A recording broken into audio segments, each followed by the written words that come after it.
নমস্কার, রেশ ক্রিয়েশনে আপনাদের সবাইকে স্বাগত। আজকে আমি টকঝাল মিষ্টি একটি দারুণ রেসিপি নিয়ে এসেছি। এটা Chinese recipe, chicken veggies in Chinese style. এর জন্য আমরা এখানে নিয়ে নিয়েছি চিকেনের বোনলেস চিকেন। সেগুলোকে আমরা এরকম লম্বা লম্বা সরু স্ট্রিপের মতো করে কেটে নিয়েছি। এটা আমরা চিলি চিকেনের যেরকম ভাজা হয় সেরকমভাবে ভাজবো না বলে এটা আমরা সরু সরু স্ট্রিপে কেটে নিয়েছি, যাতে খুব তাড়াতাড়ি এটা সেদ্ধ হয়ে যায়। আর এখানে আমি বিভিন্ন রকমের সব ভেজিটেবলস নিয়ে নিয়েছি, যেমন সবুজ ক্যাপসিকাম, লাল ক্যাপসিকাম, হলুদ ক্যাপসিকাম, বিনস, গাজর আর বেবিকর্ন। সবগুলোকে এরকম লম্বা লম্বা স্ট্রিপের মতনই কেটে নিয়েছি। আর ক্যাপসিকামগুলোকে চৌকো চৌকো করে কেটে নিয়েছি। তার সাথে পেঁয়াজগুলোকে এরকম আমরা চৌকো চৌকো করে কেটে নিয়েছি, যেরকম ঠিক চিলি চিকেনের জন্য কাটা হয় সেরকমই।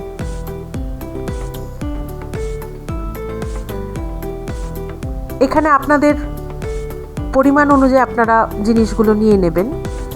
এখানে তারপরে নিয়েছি নুন, গোলমরিচ গুঁড়ো, এখানে আছে এটা cornflour, tomato sauce, chilli sauce, soya sauce, কাঁচা লঙ্কাগুলোকে এগুলোকে আমরা লম্বা লম্বা করে চিড়ে নিয়েছি, কেটে নিয়েছি। আর নিয়েছি রসুন কুচি। এই পুরো রান্নাটা আমরা সাদা তেলে রান্না করব। চলুন তাহলে দেখি এটা আমরা কিভাবে এবারে বানাবো। আমরা যে চিকেনটাকে এখানে স্ট্রিপের মতো করে কেটে নিয়েছি, এটাকে প্রথমে আমরা নুন,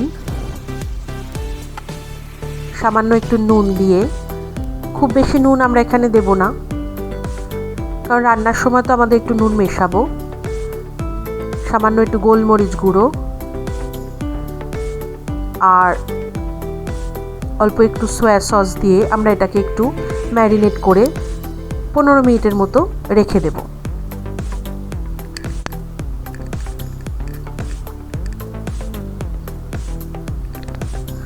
পনেরো মিনিটের জন্য এটা আমরা ম্যারিনেট করে রেখে দেব। সয়া সস দেবো বলে এখানে নুনের পরিমাণটা আমরা খুব বেশি দেব না। এবার আমরা এখানে একটা কড়াই নিয়ে নিয়েছি, তাতে আমরা এবার এখানে প্রথমে জল দেব। জল দিয়ে যতগুলো আমাদের সবজি আছে সমস্ত সবজিগুলোকে এখানে আমরা একটু ভাপিয়ে নেব। এই ভাপানোর থেকে যে জলটা বেরোবে সেটাই হচ্ছে আমাদের স্টক, ভেজিটেবল স্টক। এর সাথে আমরা যেহেতু এটা আমরা চিকেন দিয়ে রান্না করব, তাই সেক্ষেত্রে চিকেনের যে বোনলেসের পরে যে হাড়ের টুকরোগুলো বেরোয় সেগুলোও যদি এতে আমরা দিয়ে দিই একসাথে, সেটাও হয়ে যাবে। আলাদা করে করলে সেটা চিকেন স্টক হয়ে যাবে। চাইনিজের যে কোনো গ্রেভি আইটেমে চিকেনের স্টকটা দিয়ে গ্রেভিটা বানালে তার স্বাদটা সম্পূর্ণ অন্য রকমের খেতে হয়, এবং সেটা দিয়েই বানানো হয় সাধারণত। আমরা এতে দিয়ে দিচ্ছি অল্প পরিমাণে নুন, আর যে চিকেনের বোনগুলো ছিল, হাড়গুলো ছিল, সেটাও এখানে দিয়ে একবারে আমরা এটাকে একটা ভাপিয়ে নিয়ে স্টকের মতো করে নেব। এটা ততক্ষণ পর্যন্ত আমরা করব যতক্ষণ এটা গড়গড়িয়ে জলটা ফুটে গেলে এটা একটু ভাপানো হবে। দেখুন আমাদের জলটা ফুটে গেছে। ফুটে যাওয়ার পরে আমরা আরও কিছুক্ষণ এটা একটু 2-3 মিনিটের জন্য আরেকটু ভাপানোর জন্য রেখে দেব। পুরোপুরি সেদ্ধ হবে বা একদম গলে যাবে সেই পর্যন্ত আমরা অপেক্ষা করব না। জাস্ট সবজিগুলো একটু নরম হয়ে আসবে সেরকম হিসাবেই আমরা ততক্ষণ পর্যন্ত এটাকে ভাপিয়ে নেব। আমাদের 2-3 মিনিট হয়ে গেছে। এবারে আমরা এটাকে নামিয়ে নিয়ে এটাকে আমরা এবারে স্টকটাকে আলাদা করে নেব। এখানে আমি একটা পাত্র নিয়েছি আর তার সঙ্গে একটা ঝুড়ি নিয়েছি। আপনারা বড় ছাঁকনি থাকলে তাতেও ছাঁকতে পারেন। এর মধ্যে আমরা এবারে ভেজিটেবলগুলোকে এক এক আলাদা করে নেব, আর যে জলটা বেরোবে সেই স্টকটাকেও আলাদা করে নেব।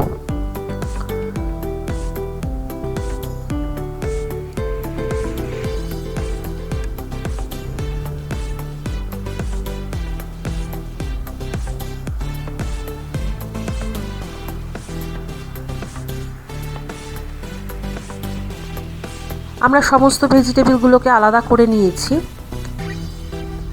দেখুন ভেজিটেবলগুলো আলাদা হয়ে গেছে। এখান থেকে আমরা যে হাড়ের অংশগুলো ছিল সেগুলো তুলে নেব আর স্টকটাকে রেখে দেব। এবার আমরা সেই কড়াইটাই নিয়েছি এবং তাতে আমরা দিয়ে দিচ্ছি 2 থেকে 3 চামচের মতো সাদা তেল। তেলটা সামান্য গরম হয়ে এলে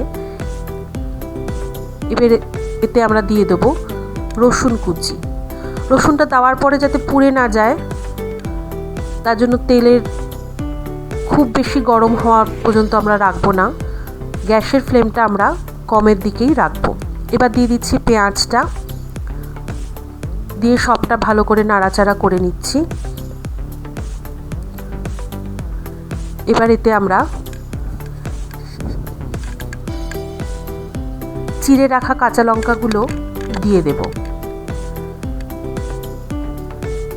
দিয়ে আবার আমরা একটু ভালো করে নাড়াচাড়া করে নেব।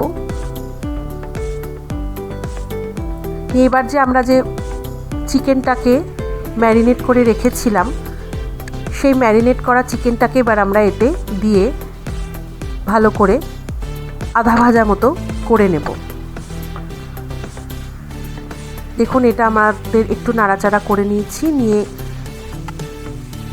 এবার চিকেনটা দিয়ে দেব। দেখুন রসুনগুলো কিন্তু পুড়ে যাচ্ছে না, মানে গ্যাসের ফ্লেমটা আমাদের এমনভাবেই রাখতে হবে মিডিয়াম বা মিডিয়াম লো, যেক্ষেত্রে রসুন কোনো কিছুই যেন পুড়ে না যায়, নইলে বেশি গরম তেলের ওপর রসুন দিয়ে দিলে রসুনগুলো পুড়ে যাবে।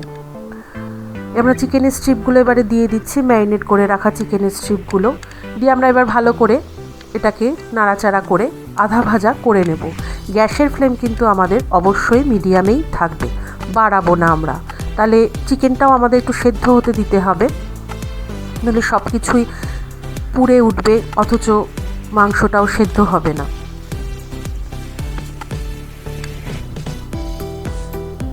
এটাকে ভালো করে নাড়াচাড়া করে এবার আমরা এটাকে ঢাকা দিয়ে 1 থেকে 1.5 মিনিট পর্যন্ত এটাকে ঢাকা দিয়ে রাখবো। এভাবে আমরা 3-4 বার করব, তাহলে চিকেন থেকে সামান্যতম হলেও একটুখানি জল বেরোবে, সেটাতেই চিকেনটা আধা সেদ্ধ হয়ে যাবে। দেখুন সামান্য একটু জল জল মতো বেরিয়েছে। 1.5 মিনিট বাদে এটাকে আমরা আবার একটু নাড়াচাড়া করে দিয়ে আবার ঢাকা দিয়ে আরও 1.5 মিনিটের জন্য রেখে দেব। এইভাবে আমরা 3-4 বার করে নেব, তাতে চিকেনটাও ভালো করে আধা সেদ্ধ হয়ে যাবে।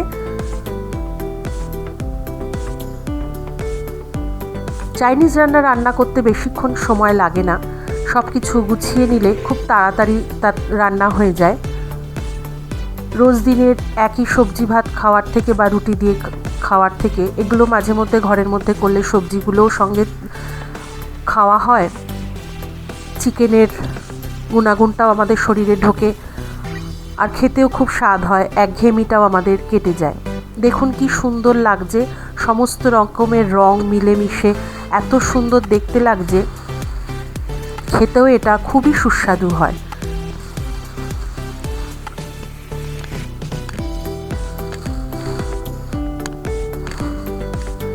আমরা এটা ভালো করে নাড়াচাড়া করে নিয়েছি সবজিগুলো দিয়ে। এবারে এতে আমরা দিয়ে দিচ্ছি টমেটো সস। এখানে 3 চামচ মতো টমেটো সস আমি দিয়ে দেব, বড় চামচের 3 চামচ। এবার আপনারা যেরকম মিষ্টি খান বা যেরকমভাবে পছন্দ করেন সে অনুযায়ী পরিমাণটা কম বেশি করতে পারেন। এবার দিয়ে দিচ্ছি চিলি সস। চিলি সসটাও আমি সেই হিসাবেই দেব, আপনাদের পরিমাণ মতো আপনারা দেবেন। আর দিয়ে দিচ্ছি ডার্ক সোয়া সস। এগুলো দিয়ে আমরা এবার ভালো করে সব কিছু ভালো করে একসঙ্গে মিশিয়ে নেব।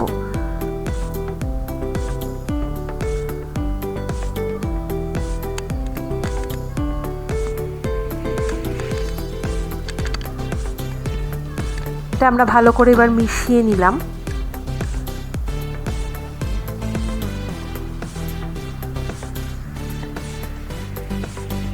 দেখুন কি সুন্দর লাগছে দেখতে। এবার এতে আমরা দেব একে একে নুন।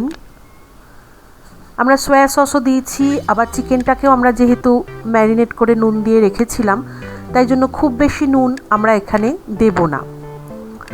আমি সামান্য একটু স্টক দিলাম যাতে এটা সসগুলো ভালো করে মাখা মাখা হয়ে যায় এবং তলা দিয়েও যেন ধরে না যায়। আমি এবার এতে নুন দিচ্ছি। নুনটা পরিমাণ মতো দেবেন, কারণ রুটির সাথে বা পরোটার সাথে নুনের পরিমাণটা বুঝে না দিলে বেশি লাগে। আর যেহেতু সয়া সস দিয়েছি তাই নুনটা ভেবেই পরিমাণ মতোই দিতে হবে। দিয়ে দিচ্ছি গোলমরিচের গুঁড়ো। এবার সবটা আমরা ভালো করে মিশিয়ে নিচ্ছি।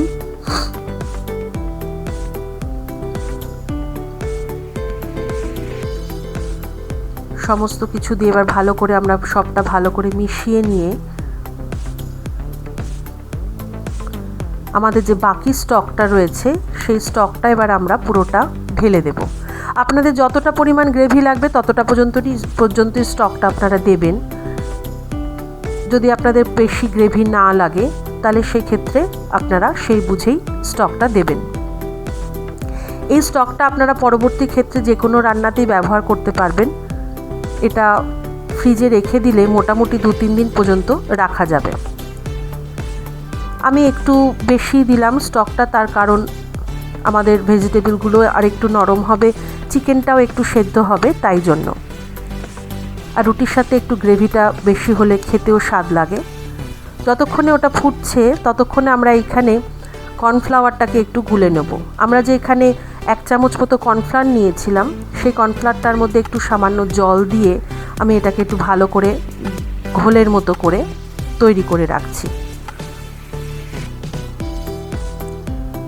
আপনারা ভালো করেই জানেন যে চাইনিজ যে কোনো রান্নায় এই উপকরণগুলো অবশ্যই খুব দরকারি উপকরণ। এইগুলো ছাড়া চাইনিজ রান্না ভাবা যায় না। আমাদের মোটামুটি 2-3 মিনিটের মতো হয়ে গেছে। দেখুন গ্রেভিটা ভালো, জলটা ভালো করে ফুটে গেছে। এটা একটু নাড়াচাড়া করে নিয়ে আমরা দেখে নেব মাংসটা সেদ্ধ হয়েছে কিনা। দেখুন চিকেনটা আমরা একটু ভেঙে দেখব, সুন্দর মতো খুন্তিটা ঢুকে যাচ্ছে, মানে এটা আমাদের চিকেনটা খুব সুন্দর করে সেদ্ধ হয়ে গেছে। এবার যে আমি কর্নফ্লাওয়ারের ঘোলটা বানিয়ে রেখেছিলাম সেটা আমি অল্প অল্প করে এতে দিয়ে দেব। দেওয়ার সাথে সাথে এটাকে নাড়তে থাকতে হবে, নইলে এটা দলা পাকিয়ে যেতে পারে। আমি অর্ধেকটা দিয়ে একটু নাড়াচাড়া করে নিয়ে বাকিটাও এতে ঢেলে দিচ্ছি। দেখুন সঙ্গে সঙ্গে কি সুন্দর আরও ঘন গ্রেভি হয়ে গেল।